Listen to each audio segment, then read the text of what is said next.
What are some tricks in bed that everyone should know? Change your bedsheets. Having a clean bedsheet really changes the ambience and put your thermostat down a few degrees. Especially after shaving your legs. Ew, that's so nice, isn't it? For some reason it's even better if you can hang your sheets outside to dry on a cold, windy, fall day. You have to use Downy in the wash though. Otherwise it's like sleeping between sheets of plywood. When it comes to pillows, quality is more important than quantity. Also, don't sleep in your day wear. If you have a fan on low, even if it's not pointed at you, it can create the kind of noise that prevents you from hearing every little house click and thing happening outside. I can't sleep without a fan. It saved me from my neighbor's noises. Apartment complex. Good advice. I live in the country, so there's pretty much nothing to hear except crickets, a mouse fart, and the random grumblings of my dog as he's dreaming. I definitely sleep with a fan on low. It's like a little kid's comfort blankie. Can't sleep without it. Tuck the most inaccessible corner first when changing the sheets. Absolutely. If you're not one of those fancy people with a bed in the middle of a wall, always do the corner first. The corner is always the toughest. And no one likes doing that awkward belly flop push, stretch and tuck whale movement after the other three corners are locked and loaded. Be careful if you make the jump to a king-size bed. There's no going back. Everything else sucks. Journal. Date unknown. I fear I may never see my wife again. It seems like an age ago that I said goodnight. As we crawled into our new king-size bed, I rolled over to give her a kiss, but she was lost to me in a veritable desert of sheets. And so I began my journey across the inner spring wasteland. I find no comfort since my Conforer went missing. I have lost sight of my pillow 2 years hence. And the madness has begun to set in. But this day I find a break in the monotonous journey. I have discovered a lost civilization comprising of the ancestors of our 2 terriers, who have recognized me as some kind of deity. No doubt due to stories passed down through generations. Dear God, how long have I been out here, searching? They tell me of a legend they call the Great Snorer. They say her rumbling breath can be heard all across these lands when the night is still. I feel like I'm going crazy. But I can almost hear it. Could it be her? Could my journey be at an end? Or is it just another siren song, ready to lead me away from my love and into the cold, indifferent company of the cat? I'm so tired. NSFW equals nighttime suggestions for wakefulness. That explains quite a bit. Putting one arm under the pillow makes it more comfortable. But then my arm falls asleep due to cutting off circulation. And then you fall asleep. Nothing you ever do in bed will feel as good as taking a bath and sliding into a fresh set of sheets. Keeps depression at bay. Shave your legs with that bath one time. Seriously, it's like putting it on 11 here and there. Velociraptors can only reach the bottom bunk. Can confirm. I used to sleep on the bottom bunk. The top bunk was off limits. Make sure to place torches all around your bed so monsters don't spawn and you can jump into bed right away. If you can't sleep, count sheep. Don't count endangered animals. You will run out. Buy a comforter one size bigger than your bed. For example, if you have a queen-size bed, get a king-size comforter. If you have a king, then the next size up is Wyoming king followed by Alaska king. After that, go make your own damn blanket. Also, if you sleep with someone else, buy 2 blankets. It will make an incredible difference in the quality of your sleep. If you have large thighs and sleep on your side, get a pillow for your knees. It will support then better and the guys. Prevent crushing your bits. Heads work fairly well in the place of a pillow. Or at least that's what my ex said. Progressive muscle relaxation. Start relaxing your feet, then your calves and thighs.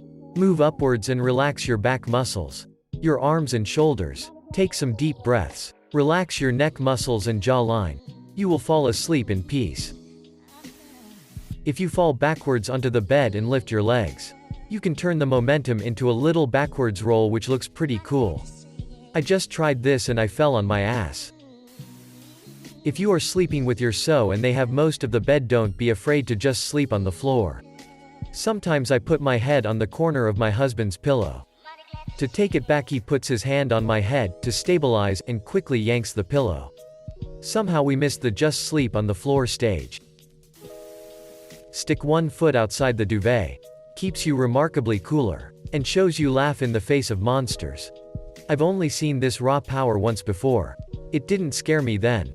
It does now. Laying on your left promotes digestion as gravity moves food through and cuts down on heartburn.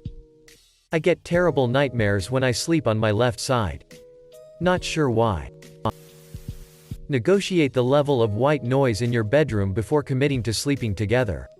I made a bad bargain and 17 years later I'm still paying for this mistake. We've talked about it. And this is a hill he is willing to die on, and I'm not. I love sleeping in the same room more than I hate the fan. Even though I do hate the fan.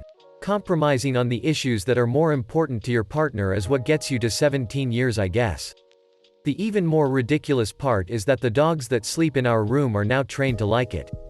So sometimes when he is gone and I try to sleep in silence, the dogs will lay in front of the fan and growl and bark until I turn it on because they like the noise and the wind in their hair. And I am a pushover and turn it on for them because I love my puppers even more than I love silence. What is it? A white noise machine? TV? Talk radio? Orangutan tied to a karaoke machine? The suspense. A big-ass box fan. I hate it so much. Eventually they die, but he just has backups. When he is out of town I relish the silence. You tend to sleep better when the room is a bit colder than normal. Put your thermostat down a few degrees. Not only will you sleep better, but you'll save on heating bills in the winter time if you live in a colder climate. But I like waking up in the middle of the night feeling like I died in my sleep and crossed into some desert hell. Have at least 3 layers over you when it's cold. Just like clothing, layering your bedding makes it easier to get and stay warm. And you can easily remove single layers if you get too warm. When you're camping, especially in the winter, flip this around. Have 3 layers beneath you for every layer on top. Helps keep you insulated. Oh, and don't use a cot when winter camping because the cold air gets underneath you too and negates your layers. Weighted blankets are obscenely comfortable. Literally every time I had a friend over, I would just find them snuggled instinctively with my weighted blanket once I showed them its magical powers. They wouldn't let it go and instantly fell asleep and took a nap with it. It has significantly improved my sleep. Highly recommend. If your mattress is old and starting to feel uncomfortable, instead of replacing it, buy a $100 mattress topper. It can make your mattress feel new again and give you a few more years of use before you need to replace it. Great tip. My brother and I got one of these for the bed we share last year and it changed our lives. Switching the direction you lay in the bed makes it feel like a new bed. And if you sleep in a big bed alone, switch sides every once in a while. Or sleep in the middle. Sometimes your brain is conditioned to think you have less room than you really do. If you sleep in a big bed all alone, make sure to spread your arms and legs and take as much space as possible to keep the ghosts from joining you in bed. If you are in Hawaii, make sure to sleep with your head toward the entrance so the night marchers don't grab your feet and drag you out.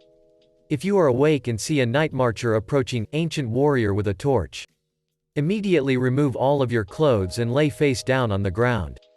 Do not attempt to make eye contact. Since this was tagged NSFW, don't work from your bed if you're working from home. Separating your workspace from relaxation space will help you be more productive when you're working and disengage from work when you're done.